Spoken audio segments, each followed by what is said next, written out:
नमस्कार, मैं हूँ आचार्य सावी सिंह और आज हम बात करने वाले हैं कि वृश्चिक राशि वालों के लिए जून का महीना क्या कुछ खास लेकर आ रहा है। तो अगर आपकी राशि वृश्चिक राशि है तो आपके भाग्य स्थान पर जुपिटर उच्च के हो रहे हैं, एग्जॉल्टेड हो रहे हैं। और ये जो स्थान माना गया है काल पुरुष की कुंडली में, भाग्य स्थान का नेतृत्व जो है, नवम राशि का नेतृत्व जो है वो देवगुरु बृहस्पति ही करते हैं। यानी कि एक कंफर्टेबल स्पॉट में अपनी सबसे पावरफुल पोजीशन पे देवगुरु बृहस्पति आ रहे हैं, जो कि फेम, लक और फॉर्चून का एक इंडिकेटर ग्रह माने जाते हैं। तो ऐसे में ये महीना आपके लिए डेफिनेटली खास, एक स्पेशल महीना जो है वो साबित हो सकता है। पर आपके इंडिविजुअल हॉरोस्कोप के हिसाब से ये कितना खास है, कितना स्पेशल है, आपके इंडिविजुअल हॉरोस्कोप में क्या ग्रह ट्रांजिट्स चल रहे हैं, वो भी ये डिपेंड करता है कि हर व्यक्ति पर या प्रत्येक व्यक्ति जो एक पर्टिकुलर राशि से गवर्न होता है उसके ऊपर इन ग्रहों का, इन ट्रांजिट्स का कितना पॉजिटिव इम्पैक्ट पड़ता है।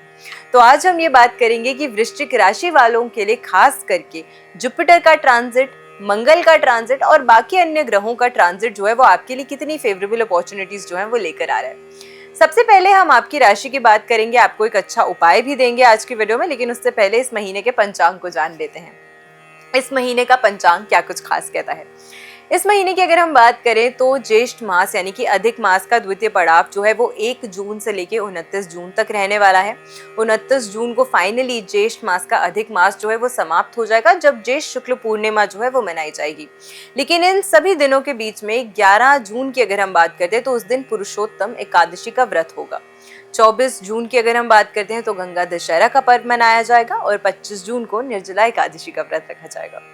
इन सभी चीजों के साथ अब हम आपकी राशि की इंडिविजुअल बात करते हैं कि वृश्चिक राशि वालों के लिए ये महीना जून का क्या कुछ खास लेकर आ रहा है।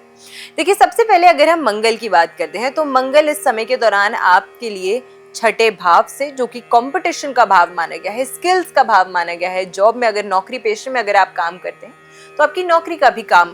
भाव जो है वो माना जाता है। ये रोग का भी भाव है, ये शत्रुओं का भाव है। लेकिन यहाँ से मंगल का गोचर जो नेचुरली एक पराक्रमी, एक मैलेफिक प्लैनेट माना जाता है, और त्रिशढ़ाई भावों में मंगल जैसे पराक्रमी ग्रह का गोचर जो है वो आपके लिए पॉजिटिव चेंजेस लेकर आ रहा है। यानी कि मतलब वो लोग जो बहुत लंबे समय से परेशान चल रहे थे अपने हेल्थ को लेके, वो लोग जो मेडिसिन तो कंज्यूम कर रहे थे लेकिन मेडिसिन से उन्हें अपने जीवन में कोई पॉजिटिव रिजल्ट नहीं देखने को मिल रहा था, हिडन एनिमीज से जो परेशान चल रहे थे, कंपेटिटिव एग्जाम्स के लिए प्रिपेयर कर रहे थे बट अनश्योर थे कि कितना बेटर परफॉर्म कर पाएंगे, उन सभी लोगों के लिए ये जो ट्रांजिट है मंगल का छठे भाव से आपके लिए कुछ पॉजिटिव चेंजेस जो हैं, कुछ पॉजिटिव शिफ्ट जो हैं वो आपके जीवन में लेकर आ रहा है। क्योंकि 1 जून से लेकर अगर हम बात करते हैं तो 20 जून तक मंगल जो है आपके छठे भाव में ही गोचर करने वाला है, और उसके बाद यहाँ से ट्रांजिट करके मंगल ग्रह जो है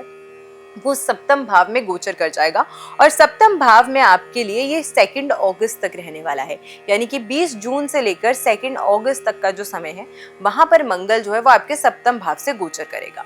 अब जब तक मंगल आपके छठे भाव से ट्रांजिट करेगा, जैसा मैंने आपको बताया कि आपकी कंपेटिटिव स्किल्स को, आपकी एनिमीज के ऊपर विक्ट्री पाने की स्किल्स को ये काफी ज्यादा शार्पन करेगा, आपकी इंट्यूशन को शार्पन करेगा, आपको पावरफुल बनाएगा। लेकिन जैसे ही इस मंगल का गोचर आपकी राशि से सप्तम भाव में हो जाएगा, तो यहाँ पर सप्तम भाव में जब मंगल का ट्रांजिट होता है तो ये कहीं ना कहीं आपके रिलेशनशिप्स को, आपके संबंधों को, उसमें थोड़ा सा एक अग्रेशन, क्योंकि ये अग्नि तत्व ग्रह भी माना गया है, और आपकी भी हम राशि की अगर हम बात करते हैं तो वृश्चिक राशि जो मानी गई है एक मिस्टिकल राशि है। यानी कि ऐसे लोग जो होते हैं अपने जीवन में कई सारी बातों को, अपने सोच विचारों को जो है वो अपने मन के अंदर दबा कर रखते हैं और एक्सपेक्ट करते हैं कि सामने वाला व्यक्ति जो है वो समझ जाए किसी तरीके से कि हम क्या महसूस करें, बट ऐसा होना हमेशा पॉसिबल नहीं है। और जब मंगल का गोचर इस भाव से होगा तो आपके वर्किंग पार्टनर्स के साथ, आपके बिजनेस पार्टनर्स के साथ, या फिर आपकी जो पर्सनल लाइफ में आपके पार्टनर हैं उनसे आपकी एक्सपेक्टेशंस बहुत बढ़ जाएंगी, और जब वो एक्सपेक्टेशंस मीट नहीं होंगी तो आपको गुस्सा आएगा, अग्रेशन हो सकता है,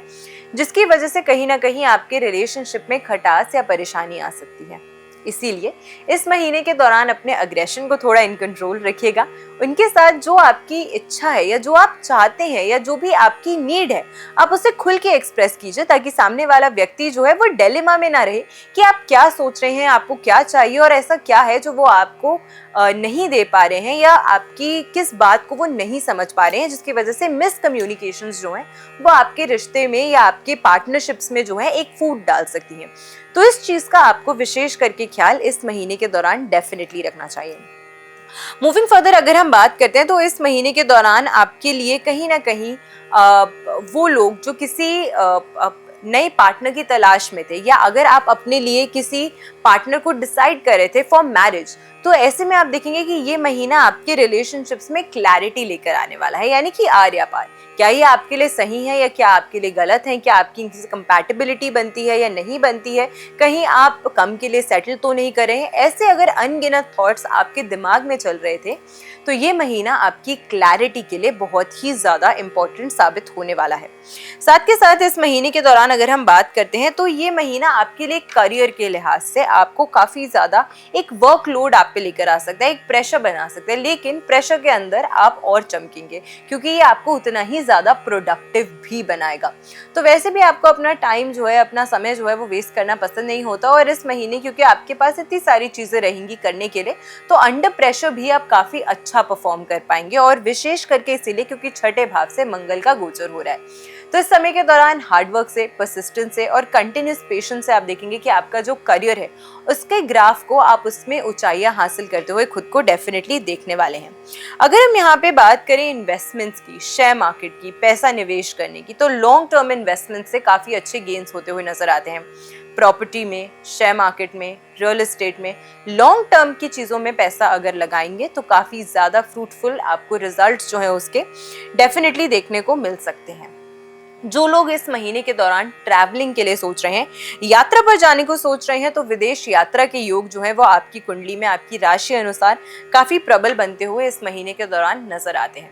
वहीं अगर हम बात करते हैं इस महीने के दौरान कि आपकी राशि से भाग्य स्थान पर नवम भाव जो माना गया है ये स्पिरिचुअल इंक्लिनेशन का भाव भी है। नवम भाव लर्निंग का भी क्षेत्र माना गया है। नवम भाव रिसर्च का भाव भी माना गया है। जो लॉ की फील्ड में काम करते हैं, साइंस की फील्ड में रिसर्च करते हैं, ऑकल्ट की फील्ड में काम करते हैं, या किसी भी ऐसी फील्ड में आप जॉब करते हैं या काम करते हैं, या उसमें आपका इंटरेस्ट है या आप उसमें पढ़ाई कर रहे हैं जहाँ पे रिसर्च के क्षेत्र को काफ़ी ज़्यादा इंपॉर्टेंस या प्राथमिकता दी जाती है, तो ऐसे में ये महीना आपकी रिसर्च के लिए, आपके उस कार्य को और ज़्यादा या आपकी स्किल सेट में और फिनेस और फाइन लाने के लिए और अच्छी क्वालिटी लाने के लिए ये जो समय है वो आपके लिए काफ़ी इंपॉर्टेंट हो सकता है। जो ट्रैवल करना चाहते हैं फॉर वर्क, जो ट्रैवल करना चाहते हैं फॉर अ न्यू एक्सपीरियंस, या जो लोग ट्रैवल करना चाहते हैं for a new opportunity in their life, उन सभी लोगों के लिए ये समय जो है वो काफ़ी पॉजिटिव नज़र आता है। हायर एजुकेशन की अगर हम बात करते हैं तो अगेन जो बच्चे विदेश जाके पढ़ाई करना चाहते हैं, विदेश से कुछ ना कुछ कांटेक्ट बना के हायर एजुकेशन जो है वो हासिल करना चाहते हैं, उनके लिए ये समय जो है वो थोड़ा सा मुश्किलों भरा मुझे नजर आता है। और उसका रीज़न ये है कि इस महीने के दौरान अगर आप देखेंगे तो यहाँ पर कुछ समय बाद बुध जो है वो रेट्रो भी हो जाएगा। मन तो बना लेंगे, सब कुछ कर लेंगे, लेकिन बुध डॉक्यूमेंटेशन भी है, तो हो सकता है कि सारी चीज़ें क्लियर होने के बाद डॉक्यूमेंटेशन में कहीं ना कहीं कोई प्रॉब्लम आ जाए, कोई कमी आ जाए, या कोई ऐसी प्रॉब्लम आ जाए एंड मोमेंट पे जो कि आपकी दशा आपकी कुंडली में सपोर्टिव ना हो, जिसकी वजह से हो सकता है कि काम बनते बनते जो है वो बिगड़ जाए या डिलेज में आ जाए, तो कुछ मुश्किलों का सामना जो है वो आपको करना पड़ सकता है। तो इस चीज़ का आपको खास करके ख्याल रखना है। ओवरऑल ये महीने की अगर हम बात करते हैं तो आपकी एनर्जी आपके रिलेशनशिप्स की बैलेंसिंग के लिए इंपॉर्टेंट है। आपके जीवन में जो न्यू अपॉर्चुनिटीज़ आ रही हैं उन्हें ग्रास्प करने के लिए इंपॉर्टेंट है। अपनी ईगो को थोड़ा सा इन चेक रखने के लिए इंपॉर्टेंट है। और साथ के साथ में लाइफ में जो डिलेज हो रहे हैं या जो परेशानियाँ आ रही हैं उनसे ओवरकम करने के लिए एक छोटी सी रेमेडी आपको इस महीने के दौरान कौन सी करनी चाहिए उसकी भी हम बात कर लेते हैं। अगर इस महीने के दौरान आप अपने लिए एक सिट्रीन और साथ के साथ में ग्रीन एवेंचुरीन का कॉम्बिनेशन ब्रेसलेट जो है वो अगर पहनते हैं, या फिर अगर आप उनके टम्बल स्टोन्स अपने पास रखते हैं, तो उससे आपकी ओवरऑल एनर्जी जो है वो काफ़ी पॉजिटिव होगी और उसमें आपको एक पॉजिटिव शिफ्ट जो है वो डेफिनेटली देखने को मिलेगा। तो मैं आशा करती हूँ कि आज की वीडियो जो है वो आपको पसंद आई होगी। अगली वीडियो जिसकी हम बात करने वाले हैं वो धनु राशि के लिए ये महीना कैसा रहने वाला है। तब तक आज की वीडियो को अपने फ्रेंड्स एंड फैमिली के साथ शेयर करना बिल्कुल मत भूलिएगा और अगली वीडियो में हमारा इंतजार कीजिएगा। नमस्कार, जय माता दी।